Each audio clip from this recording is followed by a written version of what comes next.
पिछले सेशन में हमने एक बेसिक इंट्रोडक्शन लिया था, रोज कॉलम्स या सेल्स क्या होते हैं। इस सेशन में हम बात करने वाले हैं किस प्रकार से इन रो सेल्स और कॉलम के साथ हम काम कर सकते हैं, किस तरह से सिलेक्शन कर सकते हैं, नया कॉलम रो या हमने सेल डालना है तो किस तरह से इंसर्ट करेंगे, किस तरह से डिलीट करेंगे, और शीट्स के साथ भी काम करना इस सेशन में हम सीखते हैं। तो आइए शुरुआत करते हैं। सबसे पहले अगर मुझे किसी कॉलम को सिलेक्ट करना है तो केवल उस कॉलम पे जाके क्लिक कर दूंगा। जैसे ये बी पे क्लिक करता हूँ तो पूरा का पूरा कॉलम सेलेक्ट हो जाएगा। सी पे क्लिक करता हूँ तो सी कॉलम सेलेक्ट हो जाएगा, डी पे तो डी कॉलम सेलेक्ट हो जाएगा। इसी तरह से अगर मैं पूरी की पूरी रो सेलेक्ट करना चाहता हूँ तो 4 पे क्लिक किया मैंने, ये मेरी 4th रो पूरी सेलेक्ट हो गई। 5th नंबर पे रो पे क्लिक किया तो 5th रो सेलेक्ट हो गई।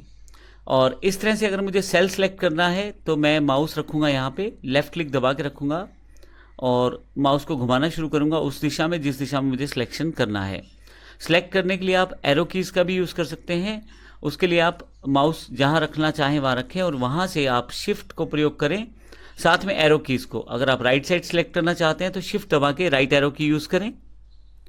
अगर आप डाउन साइड के सेलेक्ट करना चाहते हैं सेल्स तो डाउन की, और इसी तरह से लेफ़्ट, राइट, टॉप और बॉटम एरो कीज़ का प्रयोग करके आप आसानी से सिलेक्शन कर सकते हैं। अगर आप डिसलेक्ट करना चाहते हैं तो बाहर क्लिक करते हैं, डिसलेक्ट हो जाएगा। जैसे मान लीजिए मैंने पूरा का पूरा कॉलम जो है वो सिलेक्ट किया हुआ है, बाहर कहीं क्लिक करूँगा तो डिसलेक्ट हो जाएगा। इसी तरह से रो सेलेक्ट की हुई है, बाहर क्लिक करूँगा तो डिसलेक्ट हो जाएगी। और माउस के साथ मैंने यहाँ पूरा का पूरा एक टेबल जो मैंने बनाया था एग्जाम्पल के लिए सिलेक्ट कर लिया है, बाहर क्लिक करूँगा तो डिसलेक्ट हो जाएगा। तो इस तरह से आप आसानी से सिलेक्शन डिसलेक्शन कर सकते हैं। मैं आपको ये भी बता दूं कि आप जब सेलेक्ट करते हैं, मान लीजिए मैंने पूरा का पूरा ये टेबल जो मैंने बनाया था वो सिलेक्ट किया हुआ है, C2 से लेके S7 तक सारे सेल्स इसमें सिलेक्टेड हैं। तो इस केस में आप देखें यहाँ पे C D E F G H जो हैं ये मेरे कॉलम्स हैं, ये डार्क हो गए हैं, ब्लूइश कलर के हो गए हैं। इसी तरह से यहाँ पे 2 3 4 5 6 7 जो रोज़ हैं वो भी डार्किश मोड में है, यानी कि ब्लूइश हो गई हैं। ये बताती हैं कि सिलेक्शन इस एरिया में हुआ है। मेरे पास यहाँ सेल्स कहाँ से सिलेक्टेड हुए हैं वो रेंज भी यहाँ नेम बॉक्स में दिखाई जा रही है। C2 से लेके S7 तक सारे सेल सिलेक्टेड हैं। C2 मेरा पहला सेल है जहाँ से मैंने सिलेक्शन शुरू किया था, और S7 मेरा लास्ट सेल है जहाँ पे मैंने सिलेक्शन किया है। और अब मैं चाहूँ तो सेल्स को बीच बीच में से भी सिलेक्ट कर सकता हूँ। उसके लिए मैं कीबोर्ड पे कंट्रोल की प्रेस करके रखूँगा और फाइनली मुझे क्लिक करना है जहाँ जहाँ सिलेक्ट करना है। देखिए ये बीच बीच में मैं सेल्स का सिलेक्शन कर रहा हूँ। तो इस तरह से आप बड़ी आसानी से सिलेक्ट कर सकते हैं सेल्स को, रो को और कॉलम्स को भी। अब मान लीजिए मुझे कोई नया कॉलम, रो या सेल इंसर्ट करना है तो उसके लिए भी बड़ी आसानी से आप इसमें कर पाएंगे। स्प्रेडशीट प्रोग्राम यानी कैल्क में हम लोग बड़ी आसानी से रोज, कॉलम्स या सेल्स को इंसर्ट कर सकते हैं। सबसे पहले बात करते हैं कॉलम को कैसे इंसर्ट कर सकते हैं। अगर यहाँ मैं ई कॉलम पे क्लिक कर दूँ और राइट क्लिक करूँ तो मेरे पास ऑप्शन आ जाएंगे इंसर्ट कॉलम बिफोर और इंसर्ट कॉलम आफ्टर। मैं बिफोर क्लिक करूँगा तो लेफ्ट साइड पे कॉलम इंसर्ट हो जाएगा। यहाँ मैं फिर से टाइप कर सकता हूँ और जो वैल्यूज़ हैं वो मैं यहाँ पे इंसर्ट कर सकता हूँ। और अगर मैंने हिंदी को सिलेक्ट किया है यानी कि F कॉलम सिलेक्ट किया है मैंने यहाँ पे, अगर मुझे इसकी राइट साइड पे कॉलम चाहिए तो right click, insert column after click करूँगा तो मेरे पास एक कॉलम यहाँ पे आ जाएगा। तो इसी तरह से अगर मुझे रो इंसर्ट करनी है तो रो पे क्लिक करूँगा। मान लीजिए मुझे 5 नंबर रो के ऊपर एक खाली रो चाहिए तो मैं 5 नंबर रो को सिलेक्ट कर लेता हूँ, फिर से right click, insert row above. तो जब अबव करेंगे तो आपके पास एक खाली रो सुमित के ऊपर, यानी कि वो 5वीं रो थी पहले, वहाँ उसके ऊपर एक रो आ गई है। यहाँ पे मैं कुछ भी टाइप कर सकता हूँ।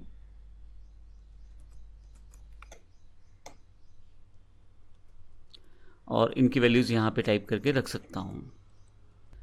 अगर आपको किसी रो के नीचे खाली रो चाहिए तो उसके लिए आप पर्टिकुलर रो को सिलेक्ट करें। जैसे मैं 6th रो को सिलेक्ट कर लेता हूँ, राइट क्लिक और इंसर्ट रो बिलो का ऑप्शन है, मैं क्लिक कर देता हूँ तो एक खाली रो मेरे पास वहाँ अवेलेबल हो जाएगी। तो इस तरह से आप कॉलम्स और रोज़ को इंसर्ट कर सकते हैं। इसी तरह से हम सेल्स को भी इंसर्ट कर सकते हैं, लेकिन सेल्स को इंसर्ट करते आपको कुछ चीज़ों का ध्यान देना पड़ता है कि आप किस तरह का डेटा मूव करने वाले हैं। जैसे एग्जांपल के लिए मान लीजिए मुझे यहाँ पे एक सेल इंसर्ट करना है जो विजय का मैथ्स वाला पार्ट है। अब सेल्स इंसर्ट करने के लिए फिर से राइट क्लिक, आपके पास इंसर्ट का ऑप्शन है, आप क्लिक करें इसे। अब आपके पास यहाँ पे इंसर्ट सेल्स में ऑप्शन है shift cells down, shift cells right. अगर आप डाउन पे क्लिक करते हैं तो ध्यान दीजिएगा जो हमारे पास अवेलेबल है टेबल, ओके, तो सभी जो सेल्स हैं वो एक एक पायदान नीचे खिसक गए हैं। तो इसका मतलब ये हुआ कि इस वक्त जो नंबर विजय के 66 थे वो सुरेंद्र के 66 हो गए हैं। तो जब भी आप सेल्स को इंसर्ट करें तो ज़रूर ध्यान रखें कि आप सेल्स को जब इंसर्ट कर रहे हैं तो बाकी डेटाबेस पर क्या प्रभाव पड़ने वाला है। एक और एग्जांपल, मैं फिर से सुरेंद्र पे क्लिक करता हूँ, यहाँ पे राइट क्लिक करता हूँ, मेरे पास E5 सेल सेलेक्टेड है। तो अब मैं यहाँ से इंसर्ट करना चाहता हूँ फिर से एक नया सेल, लेकिन अब की बार मैं शिफ्ट सेल्स राइट करना चाहता हूँ। तो जब मैं सिलेक्शन करके शिफ्ट सेल्स राइट करूँगा तो देखिएगा क्या फ़र्क पड़ता है। ओके करता हूँ। अब की बार एक एक सेल जो है वो राइट साइड की तरफ शिफ्ट हो गया है, यानी कि राइट साइड पे वो खिसक गया है। तो अब फिर से यहाँ पे मैं सेल तो मैंने इंसर्ट किया है, लेकिन जो नंबर थे वो फिर से आगे पीछे मूव कर गए हैं। तो इस तरह से डेटा इंसर्ट करते समय ज़रूर ध्यान रखिए कि आप सेल्स को किस तरह से यूज़ करेंगे नया सेल्स डालते वक्त। अगर आप ये ध्यान नहीं रखेंगे तो आपका जो डेटा है वो कहीं ना कहीं आपके लिए दिक्कत खड़ी कर सकता है। आप नंबर कुछ डालना चाहते हैं और आउटपुट किसी और तरह से आ जाएगा। इसी तरह से आप नया शीट भी इंसर्ट कर सकते हैं। अभी मेरे पास यहाँ डिफ़ॉल्ट शीट 1 में ही मैं काम कर रहा था। नीचे की तरफ देखें तो नाम आ रहा है शीट का। मैं प्लस का बटन दबा के यहाँ से दूसरी शीट ले सकता हूँ, फिर प्लस का बटन दबा के तीसरी शीट ले सकता हूँ। जैसे मैंने बताया था मैक्सिमम आप 10,000 शीट्स बना सकते हैं एक स्प्रेडशीट फाइल में। तो यहाँ पे शीट 1 जिसमें मेरा डेटा पड़ा है, शीट 2 बिल्कुल खाली है और शीट 3 भी बिल्कुल खाली है। तो इस तरह से आप शीट्स को यहाँ से इंसर्ट कर सकते हैं।